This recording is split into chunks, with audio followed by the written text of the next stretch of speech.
In this video, we're going to introduce a state machine to handle the different actions our player can perform. A state machine is essentially just a series of states with rules about how to move from one state to another.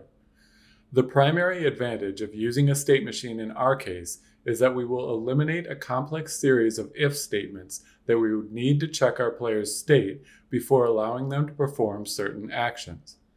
For instance, if our player is sliding down a wall, we don't want them to be able to duck.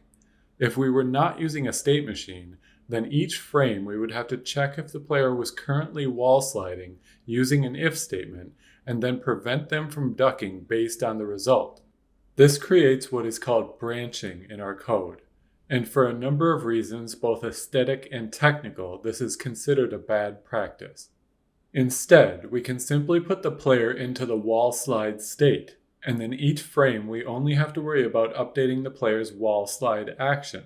You will notice that at first, the setup for the state machine will seem much more complicated than simply using if statements, but as our number of states grows, this approach will become much cleaner. You might even want to look at the state machine when we're done and try to compare it to the code you would need to implement the same behavior using if statements. You will quickly find a tangled mess with a lot of repeated code, which is one of the best signs that you're doing something wrong when coding. Alright, let's get started by defining a simple struct called input info. This struct will store our player's current input values. We will get these values from the input system that we set up last time. It will have two variables that correspond to the values of our input actions. We are now going to create a script that defines the base class that all of our players' states will inherit from. Let's create a new folder called Player States in our scripts folder, and inside that folder we will create a script called Player State. This will be an abstract class because we are never going to instantiate an instance of this class. It'll simply serve as the template for all of the other states. The first thing the player state needs is a reference to the player, because the states will need to make changes to the player to act as a controller. We are going to define this variable as protected so that the states that inherit from player state will have access to it. We are also going to define a protected variable to hold the player's input info. Now, let's define a constructor for the base class that takes in a reference to the player as a parameter. We will then assign this parameter to our protected variable. We actually want our input info struct to be a Unity component for reasons that we'll see shortly. So let's go back and change it from a struct to a class that inherits from monoBehavior. Now we can use the player reference to grab the input info component, which we will attach to our player in a moment. Let's also fix the capitalization of our player variable because it's customary to use title case for protected variables. Now we can begin defining a series of virtual methods that all of our player states will have access to. We are going to define them as virtual instead of abstract because some states will not need all of these methods. If we define them as virtual and give them an empty body, then the states that inherit from this base class will not need to provide their own implementation. These next methods will be used by the input system to set the input values for our player. In this case, we will provide a body because all of the inherited classes will need to at least set the values. We'll see soon that some of the states need to do more than this, but every state needs to at least do this step. Let's open up our player prefab so that we can attach the input info component to the player. This is why we wanted to define the input info as a monoBehavior component. This way we can view its values easily in the player's inspector to help us debug the player's input. We'll drag it right up below the player script so that it's always easy to see. Now let's open up the player script again so that we can give the player a reference to a player state. We will call this state, and we will define it as an auto property with a public getter and a private setter. This is the beginning of our state machine. We will be able to assign different player states to this property in order to control which state the player is currently in. We'll now create one more script which will define an enum that will hold all of the names of our players' states. We will use these enum values as keys to look up our states. For now, we'll include just the name of the first state that we will build, the move state.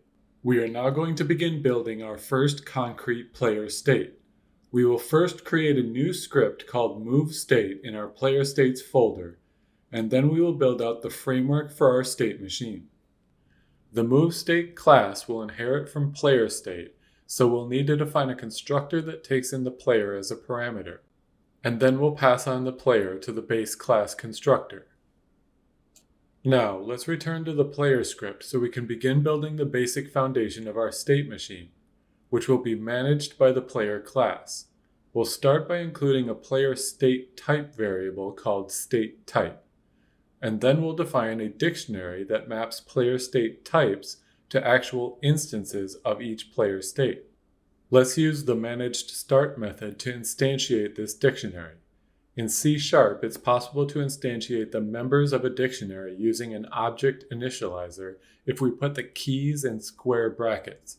So we'll create an entry for our new move state, and we'll pass the player class to the state using the this keyword, which is a reference to the player class itself.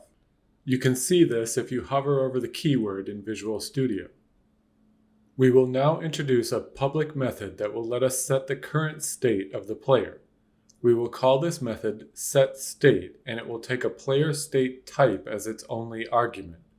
In this method, we will set the state type variable to equal the type that was passed in, and then we will look up the actual player state in our dictionary in order to set the state property correctly. Finally, we will call the init method of the state we've just switched to, because this is the method that will do any initial setup that the state requires. Let's make use of this new method by setting the player's state to the move state in the start method. Let's introduce an override of the init method into our move state. We do not need to include a call to the base class version of the method because these are just empty methods in the base class. We will come back and add more to this method soon. But right now, let's go back and complete our input system. Remember, we left some comments to remind us of what needed to be added, and now we have the methods in place to finish this class. We can use the player reference to access its state property, and then within that state we have access to the input methods we defined for the player state base class. These methods will allow us to set the appropriate input values for our player's state. We will follow the comments to make the correct call for each condition. Now, we should be able to run the application and see our input info values being updated when we provide input either on the keyboard or the game controller. This is a great time to use the inspector to make sure you've got all of your input actions set up correctly. Now that we have the basic foundation of our state machine up and running, let's introduce a scriptable object that we can use to manage some of the settings and constants that our player controller will need. First, let's create a folder in resources called Settings. This is where we will put the actual instance of our settings object so that it can be loaded while the game is running. Then we will create a new script called Game Settings that we will use to define the scriptable object class that will allow us to create this settings object. You can think of the script as a template for creating the settings object. For instance, we might want to have a settings object for an easy mode and then create another for a hard mode. We would use this script as a template to create both of these objects, and then we could load the object with the correct settings after the player selected the mode. In order to create this template, our class needs to inherit from scriptable object. There is also an attribute called createAssetMenu that we can apply to the class that lets us define how our scriptable object will show up in the create menu when we go to create an instance of the settings. This attribute has two properties we will set. The first is called FileName, and it defines the default name our instance will have after we create it. And the second is MenuName, which defines the name we will see in the create menu when we go to make a new instance of our settings object. We will now define some of the constant values we will use throughout our game as variables in this scriptable object. Let's start by introducing two values that will control the strength of gravity for our controller. We will define a default value for gravity and then define a stronger value for gravity when the player is falling. Now, let's return to Unity and create an instance of our scriptable object. Remember to create it inside the settings folder that we made earlier. You will now find Game Settings as an option at the top of the Create menu. If you select the new object, you can see fields where we can edit the values we defined. Let's now go back to our player script and introduce some references to the different components we will need. We will define a reference to the animator component, a reference to hold the player's main collider, and a reference to its rigid body. Then we'll jump down to the Managed Awake method and we'll gather all of these resources in the usual way. All three of these components are attached directly to the player object, so we only need to use getComponent with the correct template parameters. Next, we will define a reference to the game settings object we just created using our scriptable object. Since this is a resource, we can load it by using a static method in the resource class called load, which takes a template parameter. We then provide the path to our file starting at the root of our resources folder. We are now going to extend the constructor of our player state by also passing in the game settings object. These states are not Unity components, so in order to give them easy access to the game settings, we will simply pass in the object when we construct them. After adding the reference to the player state base class, also be sure to update the move state class so its constructor has the right signature. And then go back to the player script so that we can supply the settings object while we construct the move state for the dictionary. We are now going to introduce some properties and methods that will allow us to update different aspects of our player. We will start by defining a property that returns the transform's position and another that returns the rigid body's velocity. We will then write two methods to set the position of the player. The first will take the x and y components separately and then use them to update the transform position, and the second will simply be a convenience method that takes in the position as a vector 2 and then separates its two components and calls the first setPosition method. This is a practice I often follow because in different scenarios they can both be helpful.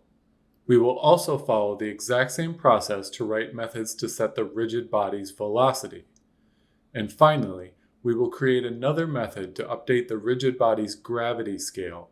This is the strength of gravity for the player's rigid body. We will now include some methods to control the animation for the player. We will define one method that takes in the animation state name and uses it to play that animation. And then we will define a second method that allows us to set the speed at which the animation plays. Whenever we set a new animation to play, we will also reset the speed back to 1, which is the default speed. Then we will use the animator reference to call the play method. In order to get the correct full state name for the animation, let's look at the animator window for our player prefab. We can see the clip names listed on each animation block, and then we can see the animation layer name listed in the panel on the left. To create the full state name, we will need to combine both these. We are going to build the state name using string interpolation. We can start an interpolated string by placing the $sign right before the string. We start the state name with the layer name, then we put a dot before including the full clip name. Since all of these animations will begin with player hyphen, we will also include that before we interpolate the particular state name into the string using curly brackets. I'll use a comment quickly to demonstrate what the final product will look like after interpolation for the idle animation. That completes our setup for the state machine. We now have a fully functional player state class that will allow us to build out the other concrete states. And we also have a number of methods on our player class that will allow the states to control the player. In the next video, we will finally put our first state into action by completing our work on the move state.